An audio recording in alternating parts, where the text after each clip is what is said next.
Hi, I'm Amanda Jane Woodall and welcome to my fashion school. So today we take a look into British art and culture when we explore the interesting conceptual artworks of a famous female British artist. It's Tracey Emin.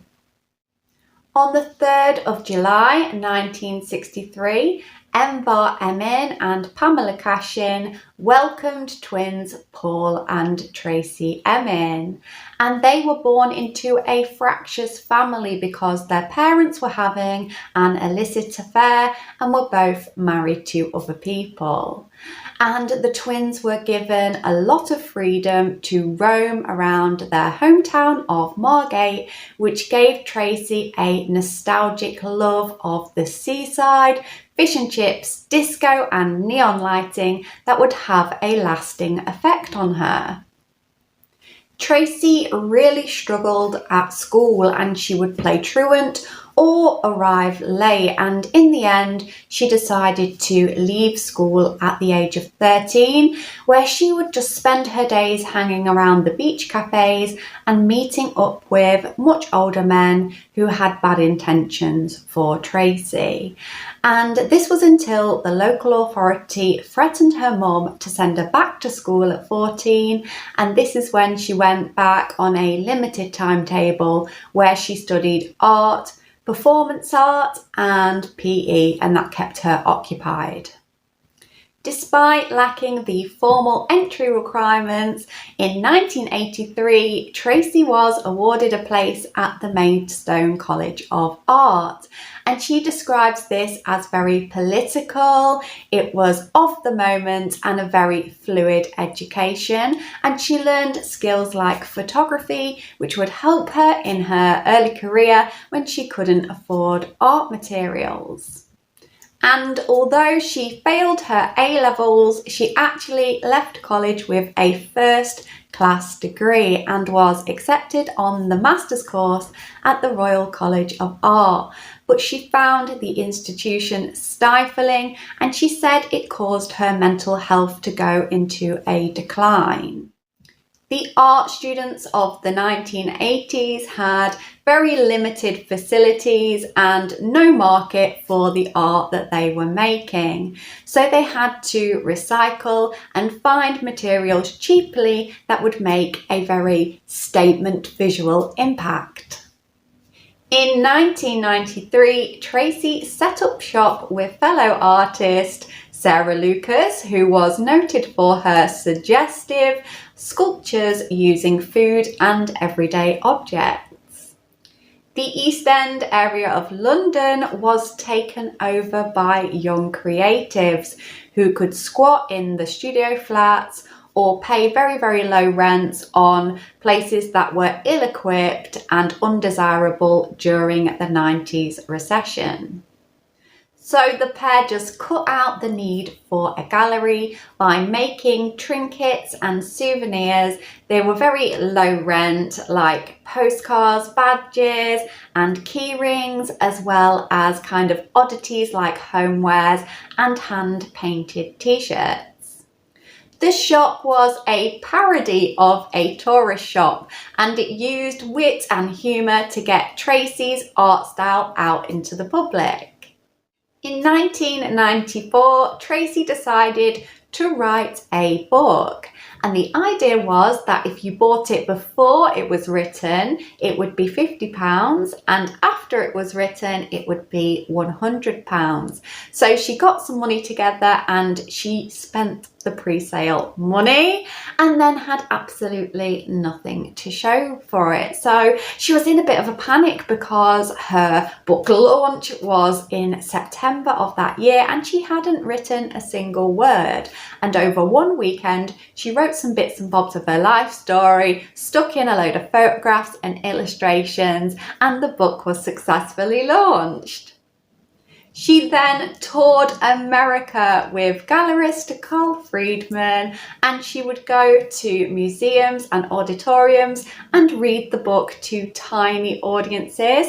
And she took along her nan's antique chair, which she had appliqued with one of her nan's pearls of wisdom, which was, there is a lot of money in chairs.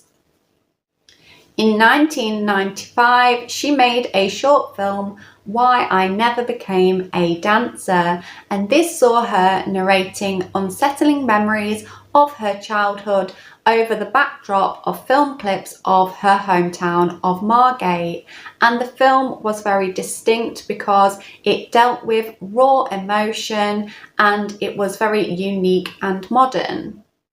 And in the same year, she would use a similar brutal honesty to make a needlework project called Everyone I Have Ever Slept With, 1963 to 1995, and this was a piece about the intimacy of sleep.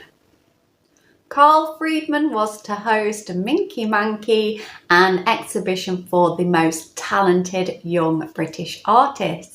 But he didn't invite Tracey because he thought her work was too small and intimate and people wouldn't be bothered to read it.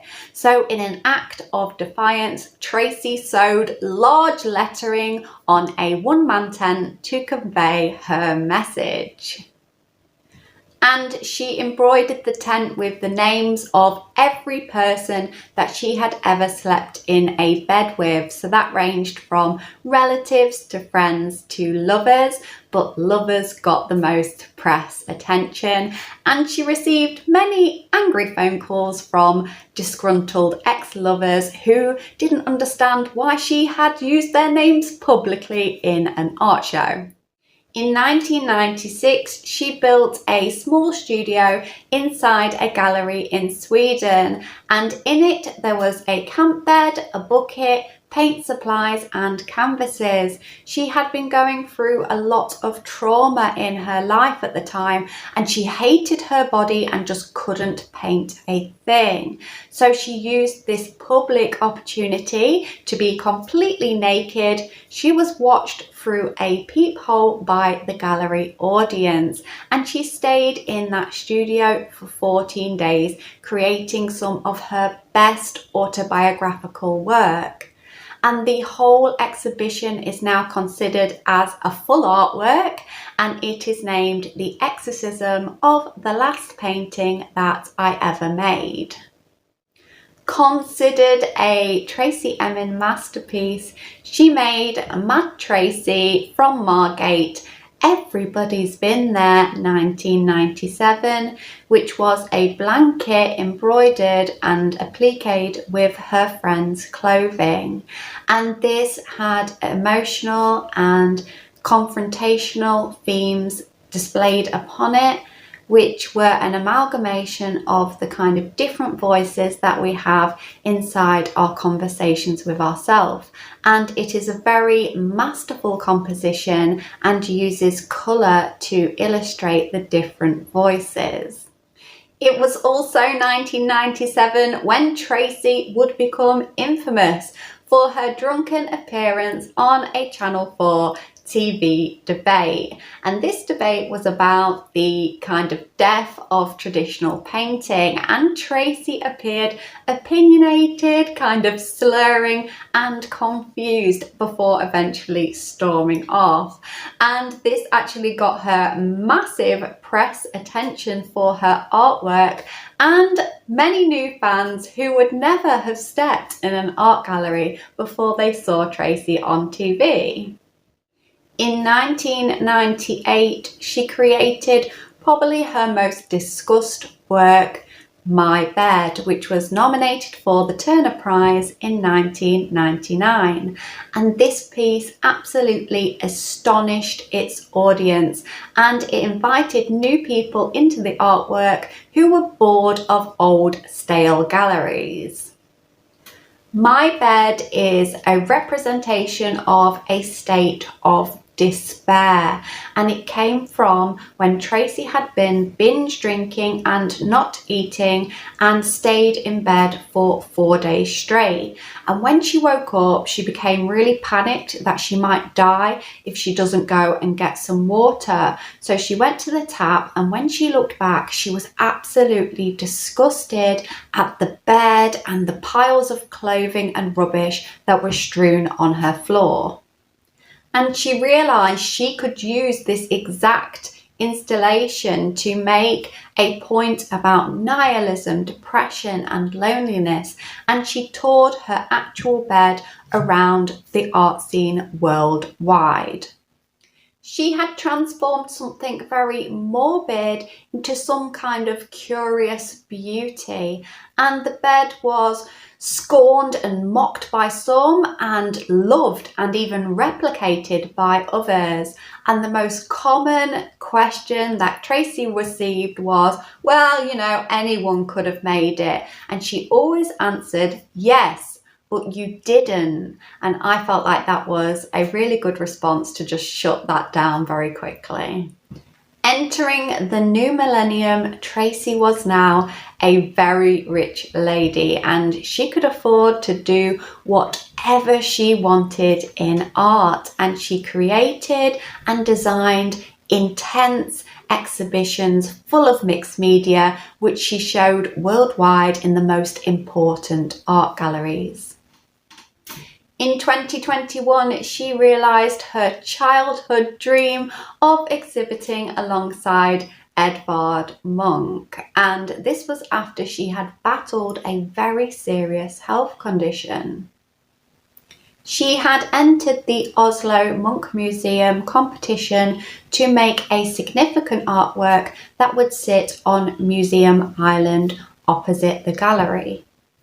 Inspired by the loss of her mum, she made a 9-foot bronze mother, as she wanted to present Munch and the world with a mother to protect them.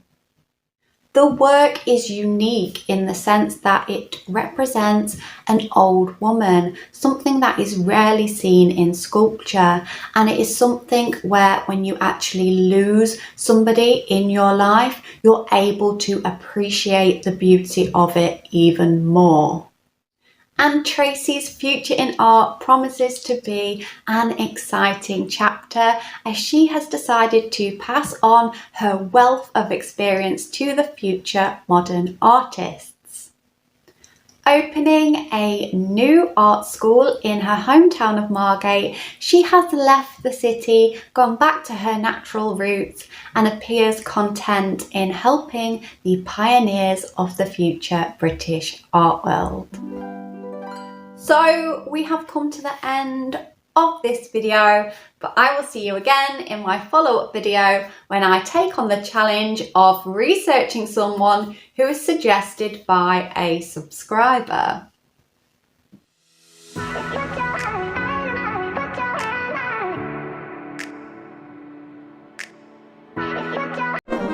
And other kind of audience-centric